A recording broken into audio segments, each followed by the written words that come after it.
ഓ ചേട്ടാ കുറച്ച് ചോറിട്ടെ. വേണ്ട. ലേശം മോരൊഴിച്ച് കഴിക്കാനായിട്ട്. വേണ്ടെന്ന്. ഇത്തിരി തൈര് ഒഴിച്ചെന്ന്. എടോ തന്നോടല്ലേ പറഞ്ഞു വേണ്ടെന്ന്. എവിടുന്ന് വന്നുണ്ട് ഈ പന്നി?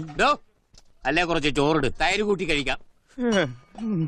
എടോ തന്നോട് ഞാൻ 16 പ്രാവശ്യം ചോറിട്ടെന്ന് ചോദിച്ചതല്ലേ? ചോറൊന്നും തന്നെയല്ലേ ഞാൻ പറഞ്ഞത്? അക്ഷരം മാറിയൊന്നുമില്ലല്ലോ.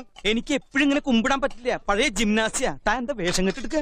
എന്താ എന്റെ രാമൻകുട്ടി ഞാൻ 1000 പ്രാവശ്യം ഈ നായിന്റെ മോനോട് ചോദിച്ചതാ ചോറിട്ടെന്ന്. അപ്പൊ അവന്റെ അമ്മയുടെ വീടിന്റെ തൊട്ടടുത്ത് തന്നെ എന്റെ വീട്. എന്നിട്ട് അവൻ എന്നോട് ഇങ്ങനെ പെരുമാറണേ. ചേട്ടാ കുറച്ച് ചോറ് തൊട്ടപ്പുറത്തെ അലേനടുത്ത് കഴിക്കടാ. ഓരോരുത്തന്മാര് വയറ് വാടകയ്ക്ക് തോന്നിരിക്കുക. എനിക്ക് ഭ്രാന്തായ ഞാൻ തുപ്പിട്ട് ചോറും വിട്ടോ. തന്നെ കല്യാണം വിളിച്ചിട്ടുണ്ടാ? ഉണ്ടെങ്കിൽ കല്യാണം കുറി കളിക്കടാ. വേണോ ചോദിച്ചാ വേണ്ടാന്ന് പറയാ. ഇവനാര്? ഊണ് മാഷ. എനിക്കിനി ചോറ് വേണ്ട.